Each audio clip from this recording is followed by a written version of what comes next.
Friends, fans, fellow fantasy footballers, welcome back to season 6 of the RSFFL podcast. I'm your host, Dan. Tommy. And let's get right into week 1, folks. I mean, it was an exciting week. I'm just thrilled with the Cereal Boys' performance this week, and I mean, I could not be happier to be starting football this way. But anyway, Tommy, start us off with last week's matchups. Yeah, well, some of them were good, some of them not so good, some of them really not so good. So I'm going to start with the ones that were pretty good. Some of the closer ones, we have the Taiwanese Dingleberries over Odin Lloyd, 8-point spread, 117 to 109. Pretty close, pretty good matchup down to the wire. Hey, I'm happy about that. I'm a diehard Dingleberries fan, so I'm just happy they pulled out that dub, and I'd like to see them keep it rolling for the rest of the season. Yeah, and then we have a new re-edition, Cheese Dip Mouse Wakes taking it over Craven Moorhead, 125 to 110. Interesting out of this matchup, I think we have a new rivalry brewing. Yeah. It seems that Frank has a lot of disdain for the Mouse Wakes owner, Braden Sanfilippo, and I would love to see a playoff matchup between the two. Yeah, I mean, that was just a thriller of a matchup. I mean, nobody knew what was going down throughout the day. It seemed to have flip-flopped back and forth who was projected more.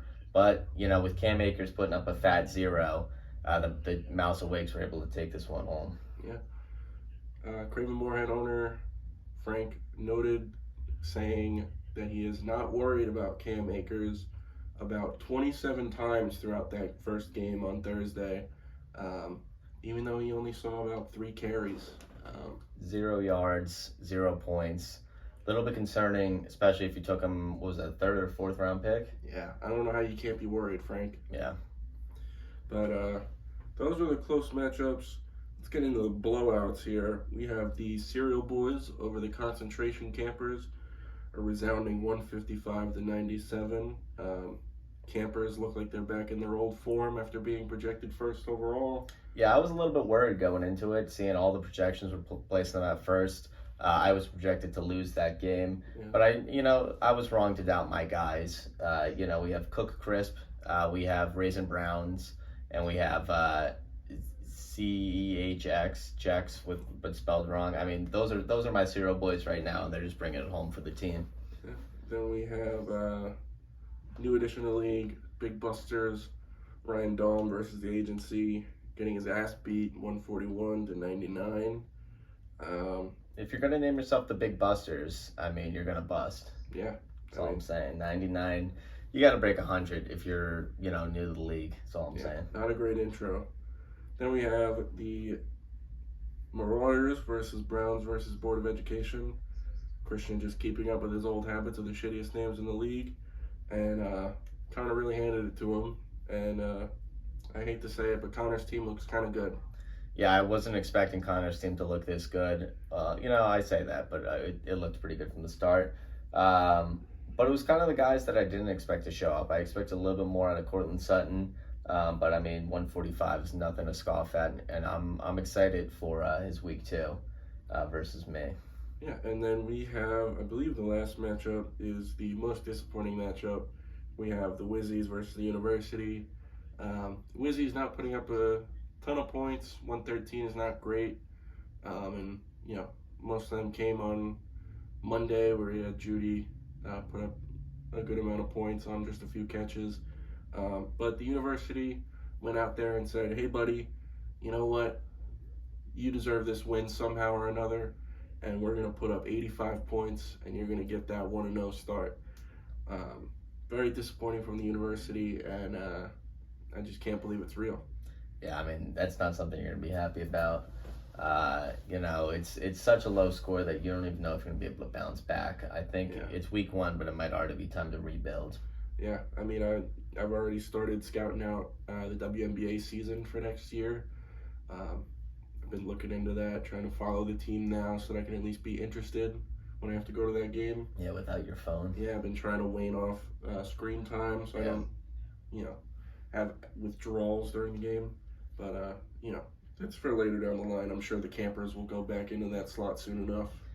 Yeah, I mean, it's inevitable. But anyway, let's get into next week's Next week's matchups, just a really exciting one. We'll start off with the agency versus the concentration campers. I mean, that is, I think, going to be pretty cut and dry. The agency, I mean, those guys had it on lock, and the campers, like always, don't have it on lock.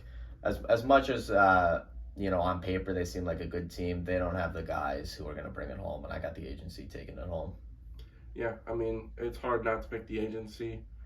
I mean, the campers just look like they're back to last year, and I don't see any heart out of owner Austin Nora. No, not at all. And I mean, Tarek has just always been absent. There's no point in even mentioning him. So yeah, I'm gonna go with the agency there, pretty handily too. Exactly. This could be the last year that we see the campers in the league, especially if they're performing like this. Lord willing. But anyway, next up we have the Wizzies versus the Dingleberries. Now this is an interesting matchup. Quite possibly like somebody's game of the week, not ours, but it's a good matchup. They basically played identical in week one, putting up that 115 range. But I always got to give the nod to the Dingleberries. I mean, a diehard fan, like I said, I got them bringing this one home. Yeah, in a normal world, I would always pick the Dingleberries just out of respect for our commissioner. But the universe seems to have a thing for Enzo. It's true.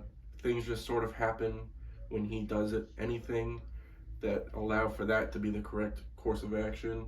I mean, Enzo took Laviska Shenault in the last round of the draft, and then he immediately got traded to a better situation. Now, he didn't perform, but, there's more potential. Yeah, there's more potential there. He drafts Jeff Wilson Jr., and then he drops him before week one, but miraculously. But, I mean, imagine if he didn't, he would have had the number one waiver pick just on his bench already. Yeah, just incredible. T. Higgins gets hurt. He has Tyler Boyd on his bench. Stuff like that happens to Enzo all the time. And so I think we're going to see that trend follow and continue. And I think we're going to see the Wizzies win yet another matchup where their opponent doesn't put up 100 points. Interesting. See, in a case like this, I think if the Wizzies do win, it's going to be by a field goal in the last second. It's going to be an extra 1 point that puts them ahead. Yeah. And I do want to say, before we get into the next matchup, that I mean no ill will towards John at all and the Dingleberries.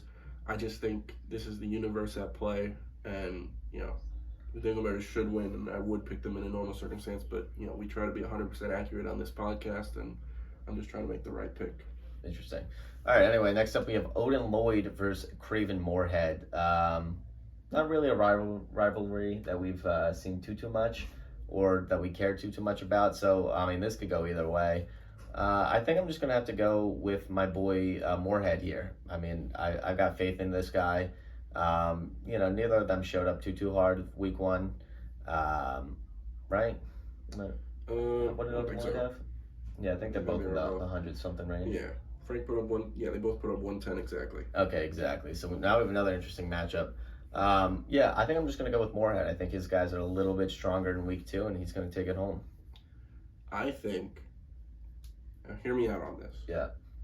I think we see our first ever RSL tie.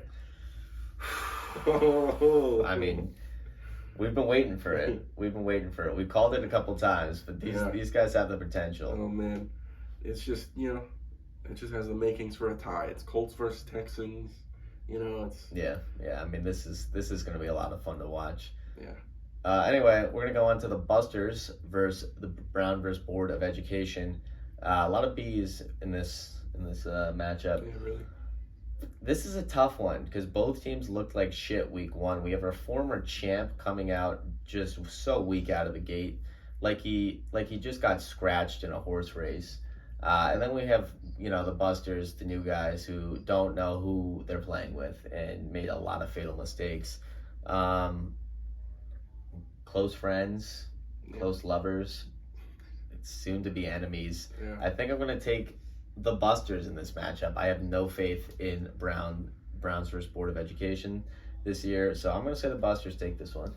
Yeah, I gotta agree. I think we're going to see shades of the LA Rams here from Browns versus Board of Education. That Super Bowl hangover, not very fun, and I think they struggle in this matchup too, and I think I'm going to give it to the Busters. Nice. And finally, we have the RSFFL Game of the Week, the Cereal Boys versus the Marauders. They were the two top scoring teams in week 1, and now they face off in week 2. I mean, the script basically writes itself. Um, I'm going to take the Marauders. I mean, it's been a strategy of mine to never bet on myself, and it's paid off a couple times, so I'm taking the Marauders this week. Yeah, I'm not one to pick Connor usually. Sort of a thing we have, and I'm excited to say this week that I will continue that trend, and I'm going to be picking the Cereal Boys. Awesome. That's great stuff right there. Did we do this one? Oh, I missed one. God, there's 6 teams in the league now, so I missed it. Or 6 matchups. We forgot about Cheese Dip Mouse Awakes versus the University. This is the anti-game This of is the the week. anti-game of the week, exactly. I mean, Mouse Awakes, probably the league's most hated team versus the University, the worst team in the league as of right now, just based on points for. Mm-hmm. I mean, this is going to be tough. The Cheese Dip Mouse Awakes, I got nothing to say about either of these teams. I'm taking Cheese Dip Mouse Awakes. Yeah, there was a heavyweight bout recently that this matchup sort of reminds me of, and that was between one Fortunato, the Stick Bug Roberts, and Braden. What was his nickname in that fight? I didn't give him a nickname. Oh, Braden Sanfilippo. Braden the Nameless Sanfilippo. I watched that on pay-per-view one night, and this matchup just, for some reason, gives me that sort of feel to it. So I think the University will come out and they're going to play like Braden Sanfilippo, and they're going to win in the second round. That was the first round. In the first round. Wow, Jesus. That fight sucked. They're going to win in the first round on an injury to whatever his fucking name is, Cheese Dip Mouse Awakes, their team. You think they're all getting injured? All of them. Starting lineup. First quarter. That's a good call. I think he scores 20 points. That's a really good call. All right. Anyway, a little bit of news for the league. We have done a division wipeout. We've gotten rid of the divisions. It's going to be a single division league. Top 2 teams get the bye. I mean, it was voted for, and this is what we wanted, I guess. I was a big fan of divisions at the start, and I was thinking, my first text was we should keep it. And then real quick, I just went in and checked the divisions, and I saw that my division had all of the 140-plus teams in it, points for teams, and the other divisions, like top scorer was like 117. So I'm like, you know what? No, I don't want that anymore. Yeah. We're all part of the Central Saudi Kingdoms now. It's a good reunification. Yeah, the South African Isles will be missed. Yeah. Sadly, they were blown up in a tragic accident. Yeah. But one benefit of the divisions is the seeding. We won't see a team like the Wizzies get a bye in the first round of the playoffs, even though maybe the Cereal Boys have a better record than them, but maybe the Marauders were 10-3. Yeah. Cereal Boys go 9-4, Wizzies go 7-6, but they win that division just because it's so shitty. Then he's the 2 seed, but why? Why would he be the 2 seed? It's stuff like that we want to avoid. Yeah, we're making this just basically winner gets the best place. No more of this RNG kind of thing that was going on in the past. I mean, this is serious now. But anyway, let's bring it to everyone's favorite segment, the shit zone. We'll start with an honorable mention. I think it's Brownsford Board of Education. They were last year's big guy. Now they're in 4th. I think they have 107, maybe it was. So they're just on the cusp, or like we like to say, they are on the rim of the toilet bowl, sliding in slowly. So hopefully they claw their way out of that. But anyway, in 3rd place of the shit zone, we have the Big Busters with 99.56 points. A little bit of a gap between him and last place, but not enough to be comfortable. No. Next up, we have the Concentration Campers back where they belong. 2 seasons in a row, they find themselves in the shit zone again and again. 97.8, super close to the Busters. These guys are neck and neck. Again, not super far from first place in the shit zone. And that's going to be our fellow personality on this podcast, the University with 85.5 points, a 12.3 difference from second place to get himself out of the first spot in the shit zone. How are you feeling about that? Don't love it. It's not a great place to be in, but I'm happy that there are teams close to me that I am not fond of that I think could realistically drop below me, and I still like my team even though they have that disappointing performance. So I think there's a lot of movement that could happen there. Awesome. Anyway, we got the question of the week. The Queen died. We all know this happens. So if you had to pick, which player on your team would be the new king of England? Well, I'm going to pick my king, my sweet prince, my one and only, DeAndre Swift. I reached for him in the first round. I was really banking on him doing well, and he looks even better than I could have ever imagined. Paid off. And why not rule an entire kingdom, Yeah. It just seems only fair to me. Good answer.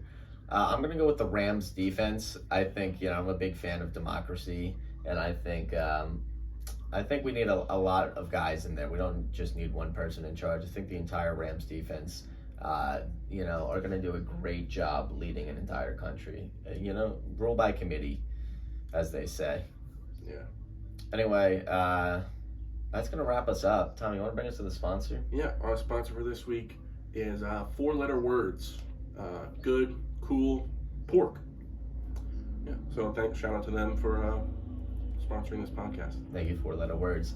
Anyway, fans, friends, fellow fantasy footballers, thank you for joining us in week 1 of the RSFFL podcast. It's been Dan and Tommy. This one goes out to our commissioner, Jonathan Larson, GM of the Taiwanese Dingleberries, for no longer being able to be a part of this podcast. We miss him, we love him, and we're looking for new members of the podcast in his absence. Anyway, we'll see you all next week.